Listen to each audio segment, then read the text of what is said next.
Welcome to Marsha's Art Studio. Today we're going to be doing some drawing, and we're going to be using pencil. And to start out with, I want to show you some of my supplies I brought in. I use a variety of sketchbooks and papers and a pencil set and some blenders and my favorite, the kneaded eraser. It's like a piece of rubber. When I draw, I usually use sketchbooks because I like to have things stay neat and it's somewhat protected in a sketchbook. When I do use a sketchbook and use pencil, to protect the drawing, I do spray it with a fixative, and this is a sample of one specific brand, but you can buy several different brands. It just makes sure that it doesn't smudge. But then I also protect it with a sheet of tracing paper. And so that keeps it from smearing on the back of the other sheet of paper, which is also another reason why I only draw on the front side of the paper. And if I want to use it for something, I can take it out and frame it if I'm really happy with it. But the small sketchbooks like this one, I use to do studies of different objects before I either paint them or draw them in the ink. I particularly like to study the object, so I'll get all the shape and value down on this small sketchbook before going on. Here's another sketchbook. This one is heavy enough and will take watercolor and other media, so that's kind of nice. The ability to use ink, pencil, pastel, watercolor in one sketchbook. I use it sort of like a visual diary. Wherever I've been, I put dates often in my sketchbook, where I was, and maybe even a description in words for the colors if I don't have time to use paint. Sometimes I just use a brush and paint my sketch. That's kind of nice. And I like the spiral bound sketchbooks because they hold the paper in nicely. They make larger ones with different weights of paper. This one is just basically drawing paper. It's not heavy enough to paint with. It's about 60 pounds. There's vertical ones and there's horizontal ones. But of course you can turn it any way you want. On this size of paper, I will do more than one sketch. If I'm trying to work out some ideas on paper, I will put little thumbnails or half a sheet. Sometimes I'll do a full sketch. And this one's kind of nice because it has a perforated edge that you can tear out if you want. Keeps that nice. They make larger ones, even larger than this one. This particular one is 80 pounds.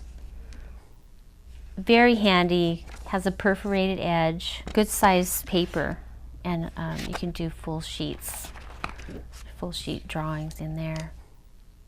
I like to have sets of pencils. This particular set has several different levels of softness and hardness. So when you draw with it, it goes anywhere from a very, very soft gray on down to a black that's as black as a charcoal black. So the higher the number, the softer it is. You see that one? That's the 4B. Here's a 6B. Of course, it also depends on how much pressure you put on it when you're doing this. And then this is the darkest one I have, the softest one. And it's almost like a charcoal, but it's actually graphite. You see how you can get a wide range of value on your paper. And here are some blenders. They come in different sizes and they're basically compressed paper, and you can blend with those instead of your finger or a piece of paper towel. And those are nice for pencil, pastel, charcoal, all of those things. And my favorite tool is the kneaded eraser. Now it comes in a little plastic pouch like this, and I usually buy the large ones and then cut it in pieces. You don't need very much of it to start with, and the beauty of this eraser is that you can clean it by stretching it out and putting it back together. And you can also shape it and get it into a tight spot, or you can just press down and it will lift up some of the charcoal or whatever you're working with. And then you just stretch it out and it'll clean. So that's pretty cool. You don't want to drop it on the floor though, because it collects sand and hair and all kinds of stuff. So I use mine for years, so these last a long time. Okay, let's get down to our project. Today I want to go in and start out with a 2B, which is pretty soft but not too dark.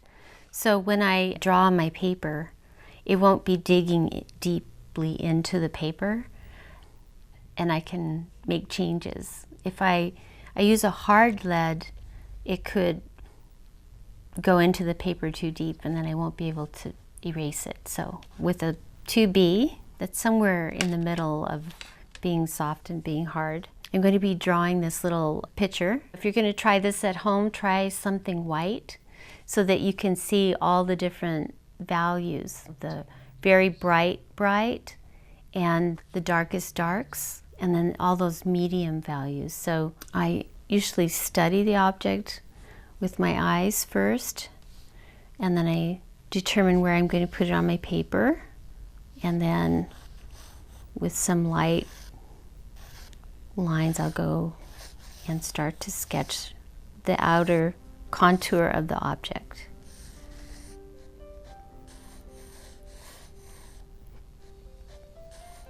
You can also look for shapes within the object, like circles and ovals, and then put pieces together. That also helps a lot of people.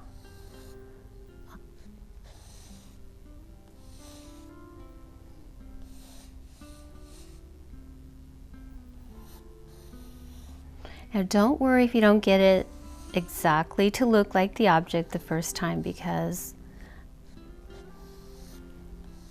it takes practice. It's just like anything else.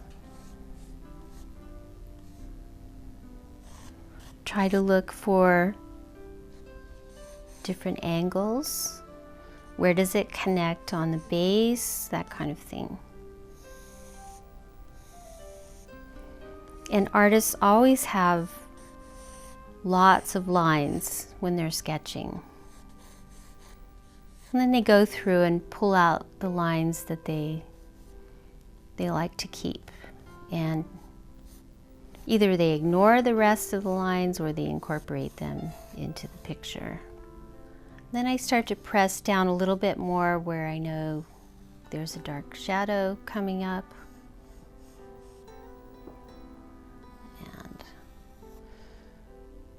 The key to drawing something that you're looking at is to always be looking at it. Go check back often. Now that I have the shape pretty much the way I want it, I'm going to go and just kind of sharpen up lines that I know I want to keep. Make any little changes before I start doing all the shading, because I don't want to shade something and then change it. All right. Here we go. A little bit more there, and that's, see, I can make that just go away into the shadow. Now, I hold my pencil from above with my fingertips and my thumb. And that way, my arm is up in the air off of the paper, and I don't have black all over my arm, and I haven't smeared my picture. It also makes me able to move freely. I don't get caught and drag my arm around, and it makes smoother curves, and it makes for quicker drawing. So it takes some getting used to, but it's very freeing. And then I can turn my hand and my pencil to reach areas that I want to go to. It's also quicker, and artists are always trying to find ways to do their work faster, just like everybody else. We want to do it faster. so we can get on to the next project. And now I'm going to do a little quick fix here. I think I made this a little too tight, and that's where my gray eraser comes in. And take that out right there. Usually I don't do that till the end, but it was kind of bothering me. One of the great things about this eraser is it doesn't leave crumbs either.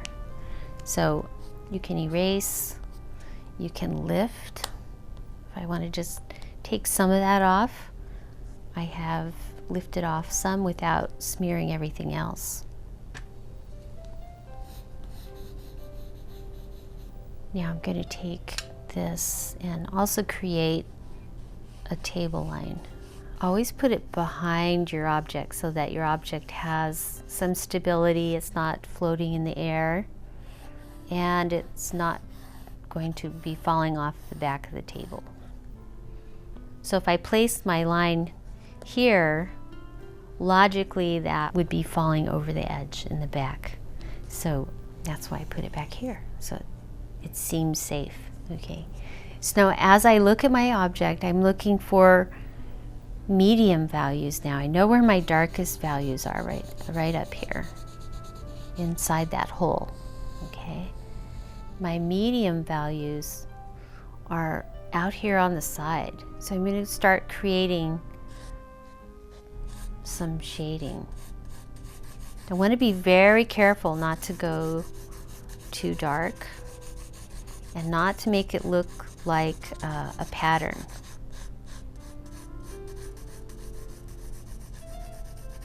So what you can do like a circular motion with the pencil, or you can do hash marks. Just make sure they don't all end in the same spot. Now it's a little bit darker over here.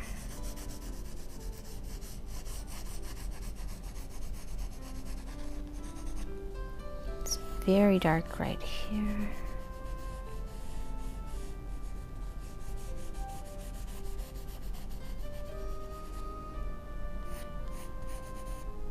Now, whenever something has a particular design on it, you can decide as an artist if you're going to include that or not. That's the fun part about doing your own work. You make changes based on what you want. Now, my light source is coming from the upper left, so it's casting shadows on the lower right.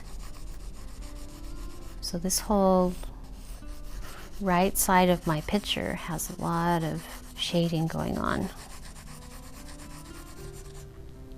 And it's casting a shadow on that lip underneath the spout.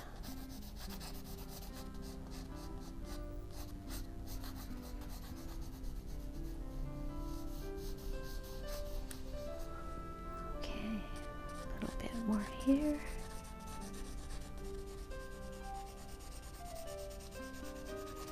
But the upper edge of the rim here is very, very bright. So that's going to be a focal point because it's right next to the very, very dark area in the picture, which is the hole. So we have this bright, bright, right next to a dark, dark. And that's a tool that artists use to create and lead the eye of the viewer into the picture. That's the first thing you see, is that bright, bright next to the dark, dark.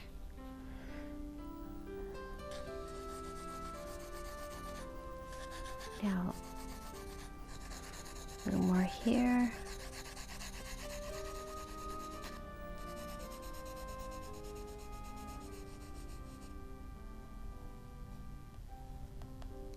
Oops, I need to take a little more out of this top edge, and I'm going to pinch my eraser to be narrow, and I can run that along the edge.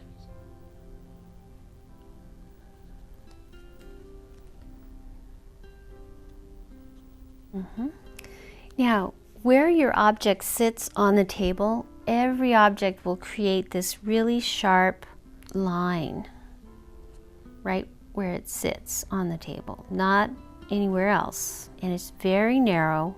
And then you have the other shadows that are on the table, but that particular spot is very sharp. I'm going to go ahead and put in the other shadows, but the way I put shadows in, usually I will just sketch those shadows in softly into the shape that they have. So if it's a rounded shadow, normal lighting, it fades away as it gets farther from the object. But today in the studio, we have very sharp lighting. You can set it up at home that way too. If you have a lamp without a shade, or you have a spotlight, you can do that for your pictures. But they tend not to look natural if you have too sharp a light.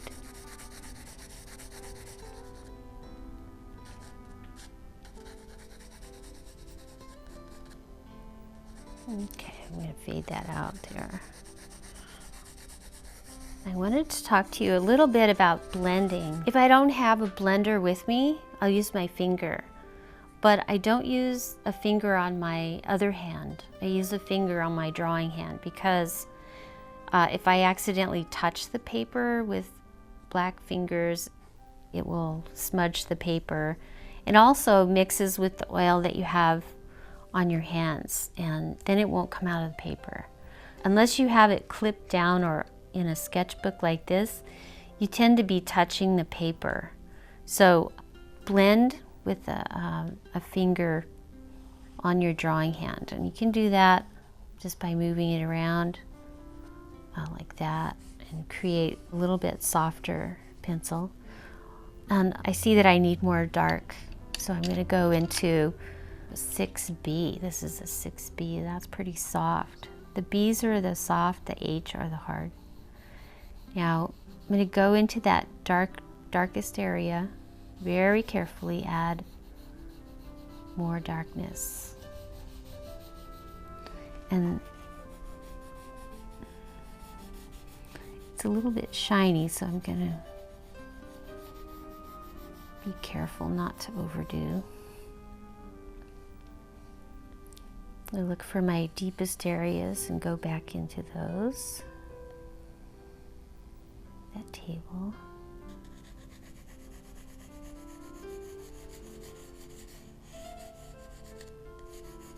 Still holding my pencil from above, that gives me a lot of freedom.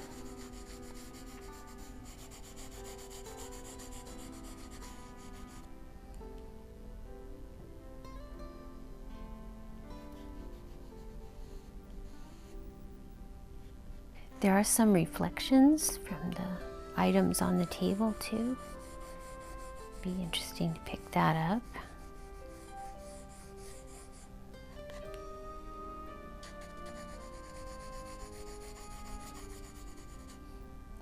And also you might want to do some shading in the background.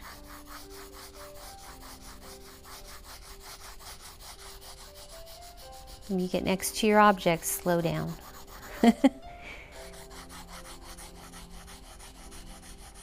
What this does is it gives you that negative space where you can pick up the bright area of the object.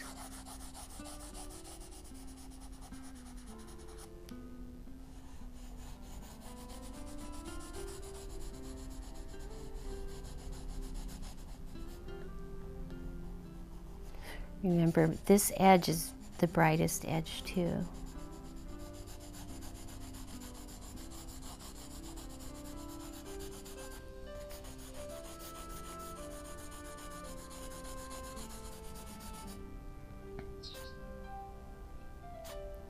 You can go right up next to that. See how I turn my arm and make my point line up with the edge of the object?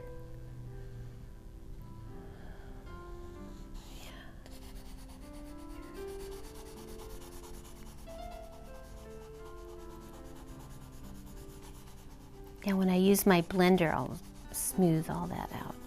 There.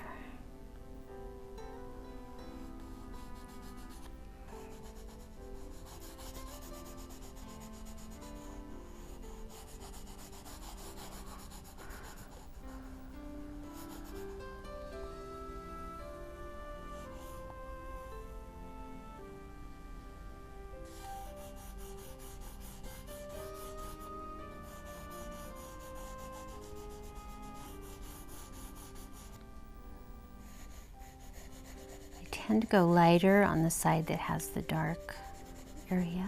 That way I don't lose my object.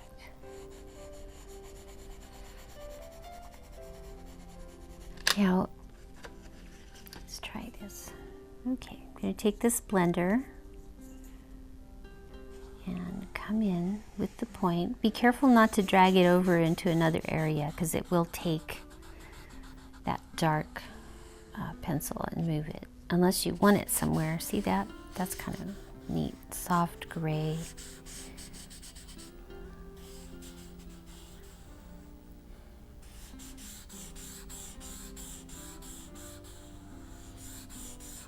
I find drawing very therapeutic. It's calming. Kind of solitude that you can get when you draw. It's nice. This becomes like a drawing tool also. We can blend. Direction of blending is also important. And you see it can create little patterns. So just be aware, you might not want that.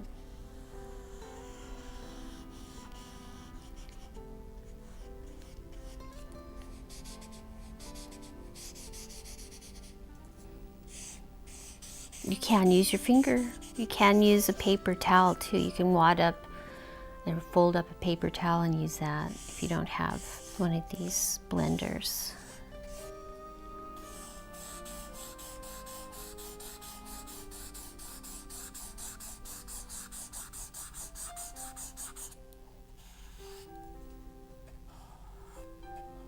Now, say you went over the lines with something with your blender or with your pencil, you can go back in and work on another area with the eraser. I think I hit this edge a little too hard. I want to brighten that up. Lifts it right back out. That way, it looks like an object instead of an outline of an object. And when you put the background in there, it's much nicer. This edge is supposed to be a little bit softer.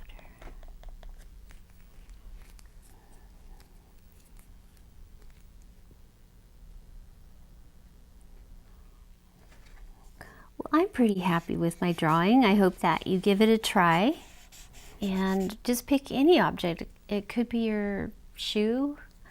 I've seen lots of great drawings of shoes. Actually, Van Gogh did a lot of shoe pictures that I admire. And thank you for drawing with me today, and I hope to see you again. Thanks.